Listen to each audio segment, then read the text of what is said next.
Hey everyone! Today we're going to be talking about how to solve one-step and two-step equations, particularly when those equations are complicated or look a little bit scary. So the first step is to identify your variable term. So variable terms are the variable in your equation or your expression and anything that's connected to that variable. So maybe I have something like 6x. X is my variable, but 6x, everything that's connected to that variable, is my variable term. Okay? You may have something like negative q. That's a variable term. Q is your variable term is anything that's connected to it. We'll practice this a little bit more as we get into more complicated problems. Once I identify my variable term, I want to get it all by itself. So I'm going to use what's called inverse operations to do that. Now, inverse operations are operations that do opposite things. So for example, addition is the inverse operation for subtraction. If I add 2 and then subtract 2, I'm back to where I started. Those two kind of cancel each other out. They undo the other one. Similarly, multiplication is the inverse of division, and vice versa. I can undo multiplication by dividing. I can undo dividing by multiplying. So our inverse operations are what's going to help us get this term, this variable term, by itself. So when I look at number 1, my variable is k, and my variable term is k and anything that's connected to it. So in this case, it's just a plus sign.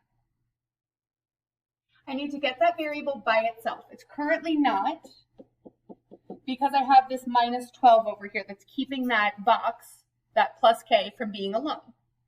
Right now, this is a negative 12, so I'm going to undo this by adding 12. Remember, with equations, anything you do to one side of the equation, you have to do to the other side. You have to maintain that equality. So if I add 12 on this side, I also have to add 12 on this side. Okay? Negative 12 plus 12 equals 0. Okay? So those become 0. My k, I didn't do anything to it, so I'm just going to bring it down. And then my 18 plus 12 is actually 30. Okay? And you can check this in Desmos if you'd like. Okay? You can check to make sure that your negative 12 plus 12 equals 0. You can also check that your 18 plus 12 gives me, not minus 12, plus 12 gives me 30. And now my variable is all by itself, so k equals 30 is my solution. Okay. These ones are one-step equations. So when I isolate my variable term, all I have to do is get that term by itself in order for this to be solved. So in number 2, g is my variable. There's nothing else touching it or connected to it, so that is my variable term as well. That plus 9 is keeping my g from being by itself, so I undo the plus 9 by subtracting 9. Anything I do to one side, I have to do to the other side, so my negative 9 is going to go here as well. Negative 2 minus 9, you can type this into Desmos or into your calculator exactly the way you see it.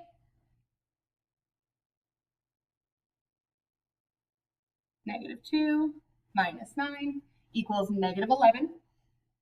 Make sure you're using a calculator or Desmos or something else to check your calculations here. Especially once we get into more complicated equations, it's going to be very important that you're making sure that you're correctly calculating these things. Positive 9 minus 9 equals 0, so those can go away. So in this case, negative 11 equals g. Okay. Now for this one, negative 7y is my variable term. Y is the variable, and negative 7 is connected to that. Those two things are together. So this is already isolated. My variable term, negative 7y, is already by itself. There's nothing else over here that I need to get rid of. So once my variable term is by itself, I can look for my variable. And then I work to get the variable by itself. Again, I'm going to use inverse operations to complete this. Okay. Again, remember that the inverse of addition is subtraction. The inverse of multiplication is division. So for one like number 3, my negative 7y, my variable term, is already by itself. So now I get to just the variable, my y. My y is not currently by itself. It's got that negative 7 there that's keeping it from being alone. So in order to get rid of that negative 7, I have to use an inverse operation. Now, remember that two numbers next to each other means multiplication. This really reads negative 7 times y. So in order to undo that multiplying and get rid of that negative 7, I'm going to do the inverse of that, meaning I'm going to divide by negative 7. Anything I do to one side, I have to do to the other side. So I'm going to divide by negative 7 on the negative 91 as well. And now I can start calculating this. Again, make sure you're using Desmos or a calculator or something else to double check your calculations. So negative 91 divided by negative 7. Negative 91 divided by negative 7 equals positive 13. Okay, remember your answers right there. Then I've got negative 7y divided by negative 7. If you put this in your calculator as negative 7, leave off the y for the moment, divided by negative 7, you will notice that this is going to equal 1. So negative 7 divided by negative 7 reduces to 1, and this becomes 1y. You can write it as 1y or you can write it as just y, but either way, your y is now all by itself. So your answer here is 13. Okay. In our next example, I have x over 9 equals 3. Again, I want to isolate my variable term first, meaning my variable and anything that's connected to it. Well, in this case, x over 9, or x divided by 9, is already by itself as a variable term. I don't have anything to do to make that by itself. So I can start getting the variable alone, which in this case is my x. Now, remember that anything in a fraction really is division, or dividing. So in order to undo that dividing or undo that division, we're going to multiply. So this is 1/9 x over 9 times, I'm going to multiply by the 9. Right now this is x divided by 9, and I want to undo that dividing by multiplying by 9. And if I multiply by 9 on one side, I have to multiply by 9 on the other side. Okay. So my 9's in the numerator and the denominator are going to cancel out. They're going to reduce to 1 just like they did over here. So my x is all that's left. 3 times 9 is 27. Again, you can check that in your calculator. And now your variable is all by itself. Okay. So these first 4 examples were just one-step equations. I only had to do one thing in order for my variable to be by itself. I can look at a couple of more complicated ones in 5 and 6, but these really are just the same process that we've been working with, and I'm going to show you that in just a second. The last thing I want to bring your attention to is that you should be checking your answers by plugging them back into the original equation. So let me show you on each of these what that looks like. So for number 1, I got that k equals 30. Well, I can check that by taking my original equation, negative 12 plus k equals 18. And I'm going to replace that k with 30, which is what I found k to be. Remember to use parentheses when plugging in. It's very, very, very, very, very important. And I'm going to see if this gives me a true statement. So on this side of the equal sign, I have 18, that can stay. On this side of the equal sign, I have negative 12 plus 30. I'm going to use Desmos to do negative 12 plus 30, which gives me 18. 18 is equal to 18, so this is correct. Okay, this is a great way to check your answers before you put them in on a test or on a quiz. You do the same thing with number 2. I've got negative 2 equals g. I found that g was negative 11, so I'm going to plug that in with parentheses, plus 9. Negative 2 is already by itself on one side of the equal sign, so I can leave that the way it is. And then negative 11 plus 9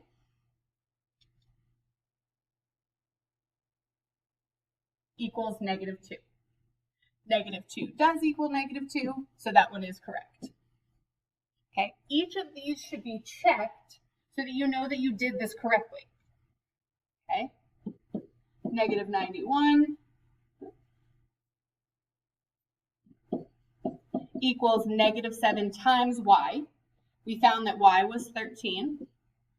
So I can plug this into Desmos and check if this is correct. So negative 91, negative 7 times 13,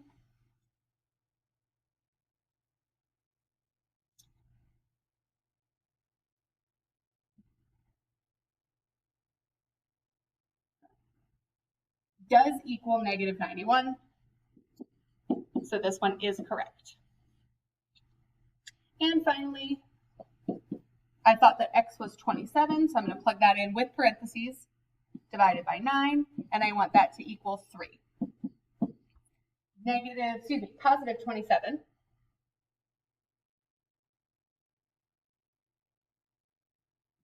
divided by 9 does equal 3. So this one is correct. Now, number 5 and number 6 start to feel more complicated because they have fractions in them. But the process for this is still the same. Okay? So first I locate my variable term, which is my variable and anything that's connected to it. In this case, 2/3 x is my variable term. And I want to make sure that that's all by itself on one side of the equal sign. In this case, it is. There's nothing else over here that I need to get rid of. So now I can just get my variable by itself. My variable is x. And remember that a fraction or any other number directly next to the variable means to multiply. These two are right next to each other. So that means that they are multiplying by one another. This is 2/3 times x. So in order to undo that multiplying, I'm going to divide by the number that's in the front, exactly the way I did here on number 3. I divided by negative 7. I'm going to do the same and divide by 2/3. Okay, does not matter that it's a fraction. I'm going to divide by 2/3 on both sides so that I can maintain that equality. Okay, 2/3 divided by 2/3 will simplify to 1, which leaves us just x on the left-hand side. On the right-hand side, I'm going to do exactly what I see here, 10 divided by 2/3. Remember that in Desmos, fractions are not scary. I can do 10 divided by 2/3. Okay, but Miss Lynch, that looks so scary and weird. I know, it's okay. Okay, 10 divided by 2/3 gives me 15. Okay. Again, I should check this to make sure that I got the correct answer. So I'm going to plug this in exactly the way I saw it. I had 2/3. X I found was 15, so I'm going to plug that in with parentheses. And I'm hoping that that's going to equal 10. So I can check it right here in Desmos. 2/3.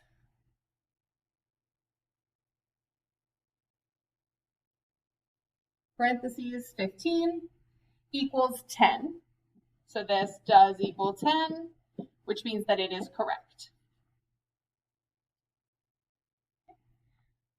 again, exact same process for number 6. My variable term is my variable and anything connected to it, so negative 1/2 W. Fortunately, that is already by itself, so I don't have to do anything to get that alone. All I have to do is get my variable, W, by itself. So in order to do that, this is currently negative 1/2 times W. Remember, two things directly next to each other mean that we're multiplying. So I'm going to undo this by dividing by whatever is here in the front. We call that the coefficient. So I'm going to divide by my coefficient. My coefficient is negative 1/2. Okay, it's important that you don't leave off that negative there. And if I divide by negative 1/2 on the left side, I have to divide by negative 1/2 on the right side. Okay, so my negative 1/2 W divided by negative 1/2 gets rid of those fractions. So W is all that's left. Negative 9 divided by negative 1/2. I can do that in Desmos.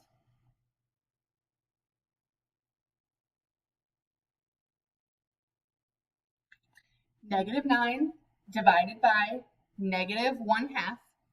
Okay, again, it looks weird, but it's doing the correct operation, and it gives me that my answer is 18. So I get W equals 18. Last thing I'm going to do here is check this. So I got negative 1/2 times W, which I found was 18, equals negative 9. I'm going to put that in Desmos and see if negative 1/2 times negative 1/2 times 18 is negative 9. So negative 1/2, make sure to scooch out of your fraction, times 18 equals negative 9. You could do this with parentheses as well. Since you plugged it in, that works too. And I do get negative 9. Negative 9 equals negative 9, so this is correct. Okay. So each of those that we just did was a one-step equation. I only had to do one thing in order for my variable to be all by itself. In 7 and 8, we're going to take a look at some multi-step equation or some two-step equations. So remember, with two-step equations, the first thing I want to do is identify my variable term and isolate it so that it's all by itself. So in this case, my variable term is negative 3m. Okay, m is my variable, 3 is connected to that, and that 3 is negative. So I want to include all of that as part of my variable term. Now, that box, this red box that I just drew right here, that identifies my variable term, is not currently by itself. Right now, there's a negative 11 there that's keeping it from being alone. So I'm going to get rid of that negative 11 by adding 11 to both sides. Negative 11 plus 11 equals 0. Those go away. Negative 3m I haven't done anything with, so I just want to bring that down. Be careful not to leave off the negative sign there. Then I can do 10 plus 11, which gives me 21. Okay. Now my second step, unfortunately, that wasn't enough to get my variable by itself. Okay, I'm on the way there, but I'm not totally done, because my next thing is to check whether my variable is alone, meaning just the letter. In this case, the letter is m. And that negative 3 is keeping m from being by itself. Right now that says to multiply, so I'm going to undo that multiplying by dividing by negative 3, and anything I do to one side, I have to do to the other side. So negative 3 divided by negative 3 reduces to 1, and m is just going to drop down. 21 divided by negative 3 is negative 7. You can check that in your calculator. Now my variable's all by itself. Negative 7 is my answer. I can check this. Negative 11 minus 3 times m, which is negative 7, equals 10. Remember to plug it in using parentheses. And then I can check this in Desmos. negative 11, minus 3, parentheses, negative 7, close it. It does equal 10. I see that right there. So I got 10 equals 10, which is true. So this is correct. Okay. Number 8 is the only kind of question that might trick you a little bit. Because really, this whole fraction, a plus 9 over 3, is a variable term. So right now it's already by itself. These ones are tricky because in order to get to my variable, which is a, I have to unlock it from that numerator. Right now, a and 9 are both in the numerator of that fraction, and I need to get rid of that fraction in order to access those. So I have to get rid of this 3 before I do anything else. I'm going to do that. Remember that anything in fraction form is really just dividing. This says a plus 9 divided by 3. So to get rid of that dividing by 3, I'm going to do the opposite and multiply by 3. If I do it to one side, I have to do it to the other side. Those are going to cancel. They reduce to 1. 3 times negative 5 is negative 15. Now that my 3 is gone, all that's left is this numerator up here, which is a plus 9. Okay? I didn't do anything to get rid of the 9, so it comes down with my a. Now I can get a by itself by subtracting 9 on both sides. Negative 15 minus 9 is negative 26.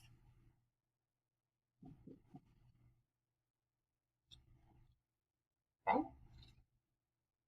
I can double check my calculations in Desmos. Negative 15 minus 9, negative 24. That's why it's so important to check. And then I can double check that my answer is correct by plugging it back in. Negative 5 equals, a was negative 24 plus 9 over 3. Fortunately for us, Desmos already knows how to do this. So I want to see, does this whole thing equal negative 5?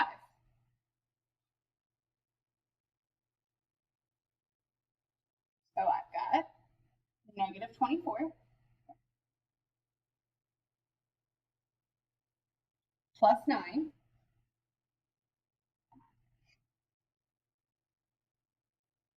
and I want that whole thing to be over 3.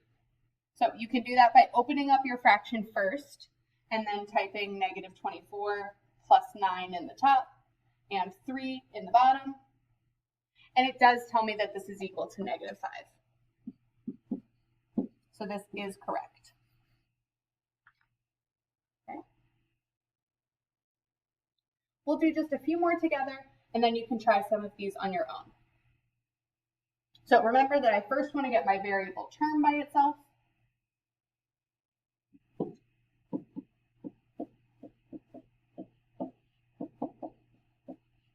In number 9, my variable term is negative 8y. It is currently not by itself because it's got this plus 10 over there, so I'm going to subtract 10 on both sides. Negative 8y comes down. Negative 70 minus 10 is negative 80. You can check that in your calculator or in Desmos. And now my variable term is alone. Now that my variable term is alone, I want to get my variable alone. Y is my variable. Currently, that negative 8 is keeping y from being by itself. So I want to undo the multiplication that is currently happening. That right now says negative 8 times y. I want to undo that multiplying by dividing by negative 8. Negative 8 divided by negative 8 reduces to 1. So my y is the only thing that's left. Negative 80 divided by negative 8 is positive 10. And I get y equals 10. Again, I can check that by plugging it back into the original and making sure that I get the correct answer. Number 10, the process here is exactly the same, except for the fact that my coefficient here is a fraction, not a problem, same as it was before. So I want to get my variable term by itself. My variable term is negative 1/2 w. It's my variable and anything that's connected to it. So I'm going to subtract 7 so that I can have negative 1/2 w by itself. That's going to come down. I get negative 1/2 w equals negative 2 minus 7 is negative 9. Then I want to get my variable by itself. W is not currently alone. Right now it is negative 1/2 times w. I want to undo that multiplying by dividing by negative 1/2.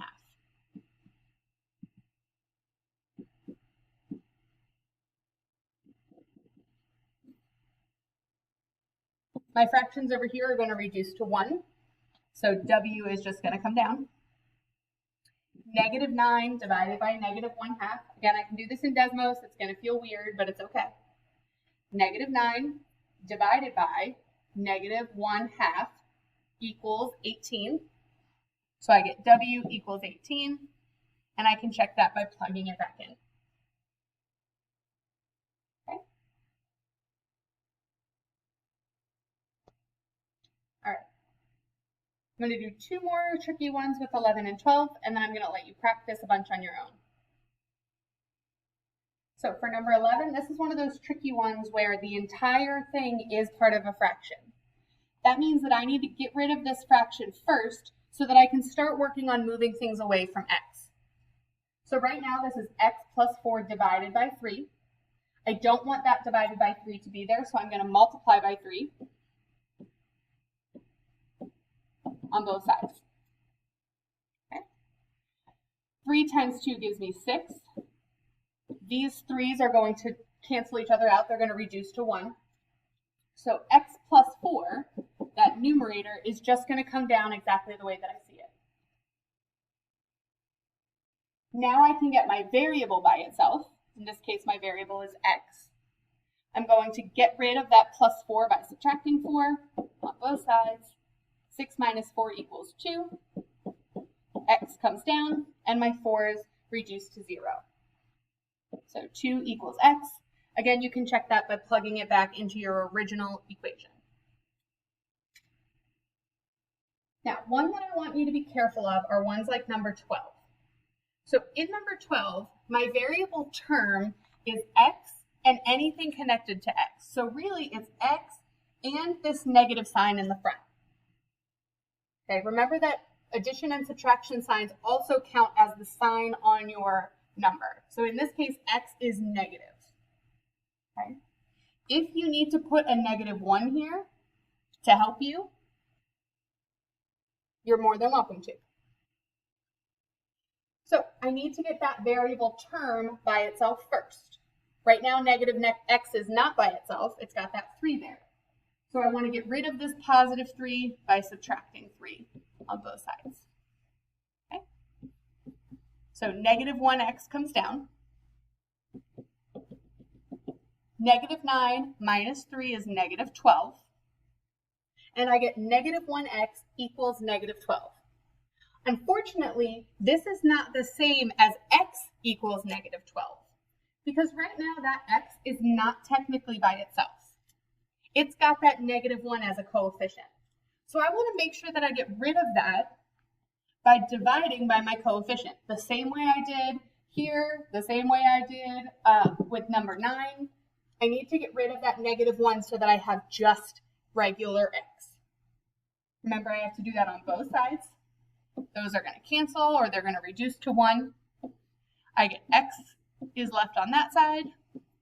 Negative 12 divided by negative 1 is positive 12, and you can put that in your calculator to check. Okay. Be careful with those ones that have a minus x somewhere in there. Don't let those trick you. Now, I know there are 6 independent practice problems here for you to work on, but I just want you to work on the first 4. Okay, 5 and 6 are one-step problems. They're similar to the ones we did at the beginning of the lesson. I just want you to work on solving 1, 2, 3, and 4. So I'd like you to pause the video, copy these in your notes or on your notebook and solve them, and then come back here to check your answers against my answers.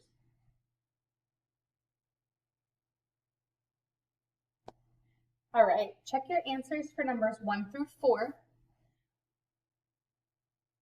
Remember with number 2 that this is technically a negative 1x, so make sure that you divide by the negative 1 there to get rid of it. Numbers 3 and 4, remember that you need to get rid of that fraction before you do anything else. So I'm going to get rid of that fraction by multiplying by the denominator, whatever number's in the bottom, and then I can solve it the same way I've solved the others. Okay. Remember to make sure that you're checking your work as you go. Take the answer you got and plug it into your original equation and see if you get something that is true. This is one of the best ways to check to see if you've made a mistake. If you have any questions, make sure you write them down and bring them to class. Otherwise, I will see you then.